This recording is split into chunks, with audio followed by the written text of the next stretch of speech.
I am Paul Collinson, a long-term drummer, many years of playing, love playing, currently pastoring a local church and part of the music team here, and I get to play drums here in the church as well as in churches all around the world and at conferences and other things, and yeah, I love playing drums.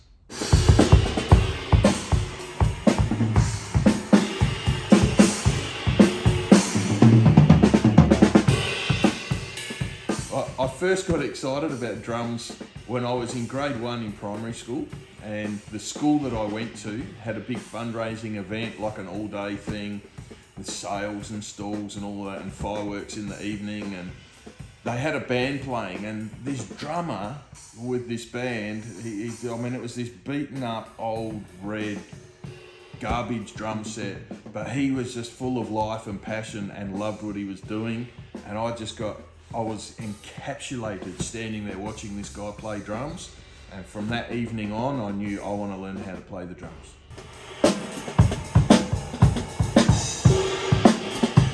Getting started, my parents were a little more reluctant to have a drummer in the family. I was very keen and they were not so keen for understandable reasons. Drums aren't quiet, we know that. So I spent many years studying every drummer I could see, and remember, I'm old, so this is pre-YouTube, so I actually had to go and see drummers and I would watch them. So any musical opportunity, if there was a drummer involved, I was glued to that drummer, and I was trying to learn what they were doing, even though I had no drumming experience, no idea, no drum set. But I'd try and, okay, this is what a simple beat looks like, this is what, and I would just try and replicate all of that as best as I could. So by the time the first time I ever sat behind a drum kit, I probably had like a dozen or more beats I could play and fills I could play, just because of all the years of watching everyone else and going through the muscle memory process of, okay, this works. And then when I sat at a drum set, I was actually able to do some of those things the first time I sat down to play, which was, I guess, pretty cool. My first teacher was a bit blown away by the fact that I'd never had a lesson, but I could do as much as I could do, which probably worked really well for me because he got excited and thought that I had all this natural talent, which wasn't natural talent, it was years of studying and watching and learning.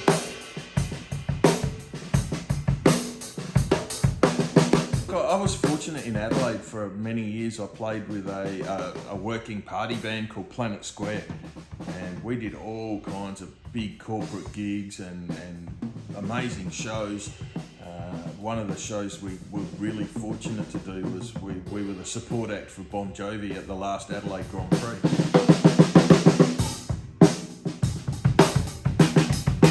But it was really cool to meet Tito and the guys in John Bon Jovi's band, and like hanging with them and seeing their setup and getting to experience some of their stuff, and them seeing us doing our sound checks and stuff. Like, it was just a really cool experience to realise that, whilst we might view guys like them as absolute mega rock stars, they view themselves as normal people.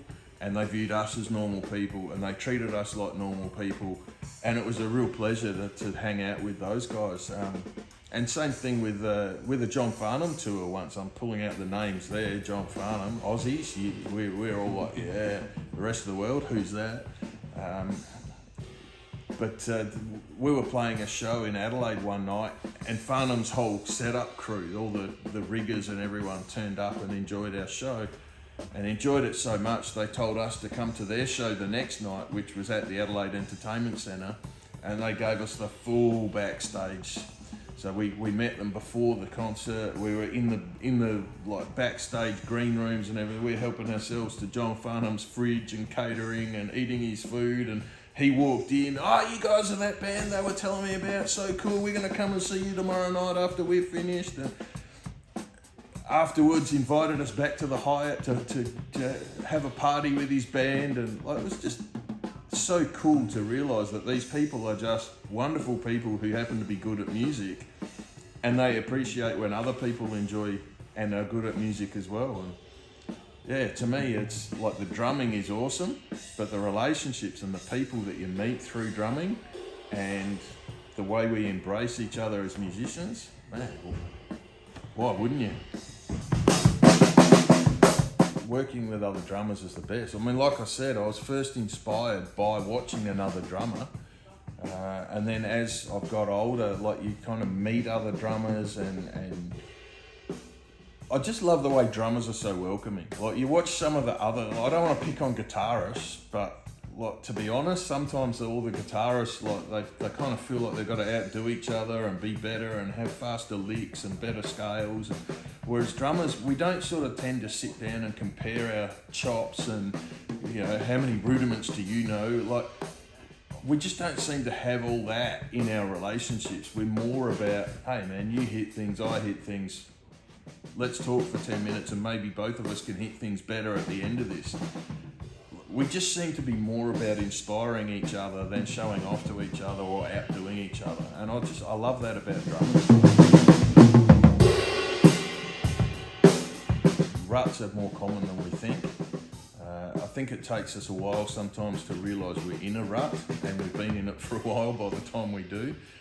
So I tend to listen to a lot of really complex, difficult music just to keep my brain on that more complex plane. Not that I can play that level, like I can't play Virgil Donati songs, I can't play a lot of Dream Theater, I can't play a lot of that progressive metal stuff. But listening to it stops me from becoming boring, I think. And if I do feel like I'm in a rut and I'm getting locked into just the simple time and simple feels, I definitely listen to a lot of that stuff, which I know, like, you know, I mean, here we are sitting in a church and I'm a pastor and I'm telling you that's the kind of stuff I listen to.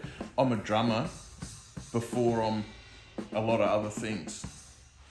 So when it comes to music, I just think diversity is key. I mean, people laugh sometimes, they walk past my office and some days they'll walk past and they'll hear this prog metal playing, other days they'll hear classical music playing. Like I'm a student of music and I love all kinds of music. I'll listen to, if it's musical, I'll listen to it, I'll enjoy it and I'll learn from it.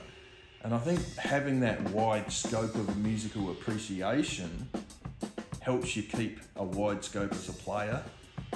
Rather than just being locked into, no, this is the kind of music I listen to, therefore this is the kind of music I play, and if it doesn't sound like that, I don't really like it. I'll listen. If it's musical, I'll listen to it. Even if it's not musical sometimes, I'll find myself getting drawn into like the rhythmic dripping of water. I mean, we're listening, we've got some noise going on because there's a plumber repairing a leak in my office. But I can get sucked in for 5 minutes to listening to the water drops. And in my head, I'm hearing that but I'm sitting at my desk hearing the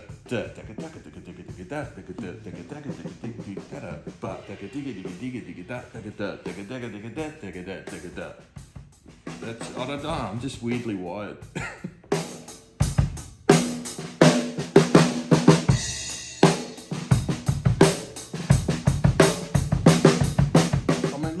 For me, there's a distinct link between my music and my faith.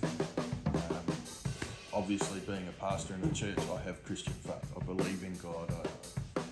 That's a given. Like, you can't really pastor a church without those basics in place. But my music is really strongly linked to that, and I think that's because, God created music in the first place. He gave us these ears and He gave us these bodies that we use to make music. But He also created all the science behind the music. It's sound waves and it's all. He made all that stuff. We're just orchestrating it, and I think He gifts some of us to orchestrate it better than others. So therefore, it's an application of a gift that He's given.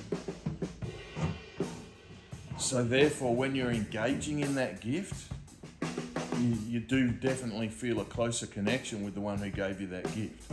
So for me, worshipping music, like playing drums as an expression of that gifting, I just feel so intimately close to God, our Creator, in those moments. So anytime I'm feeling like flat or disconnected or like those mental health struggles, which we've got to normalise mental health struggles, right? They're normal, they're real, we all have them.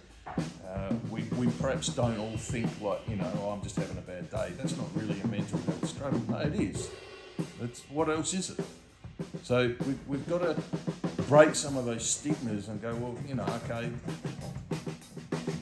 I'm not going to get put in hospital for this for 6 months, but I am feeling flat. So we've got to find ways to get ourselves over those, through those, reconnecting with the things that are valuable to us, reinvigorating ourselves. For me, it's a spiritual thing, which is I want to be close to my Creator. He gave me some gifts. These are going to be helpful. So I can lock myself away in my office, play drums for an hour and come out like there was never a problem on this planet that existed ever.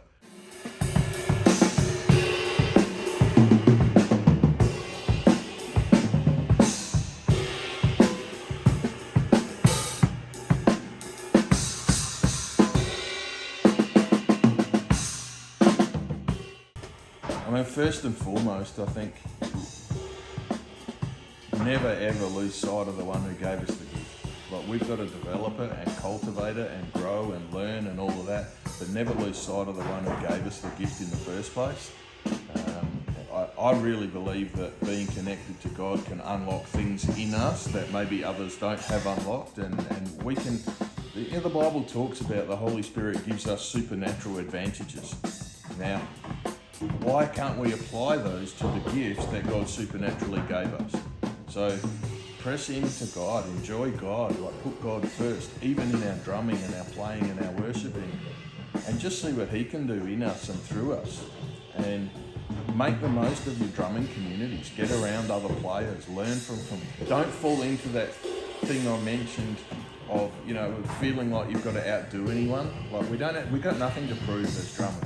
All we can do is look at everyone else and go, whether they've been playing for 50 years professionally or whether they've been playing for 10 minutes, I can learn something from them. And apply ourselves to learning from everyone. Introduce yourself. If you see a drummer at a gig somewhere, go say hi. Say, hey, I saw you do this. When you played that fill, what did you do at the end there? I didn't catch that. Most of the time, they're going to just be so happy to unpack what they just did and help you and encourage you, and you help and encourage them in the same process. So make the most of every opportunity. Don't feel like you've got anything to prove to anybody. Enjoy your playing and enjoy the one who gave you the gift of playing.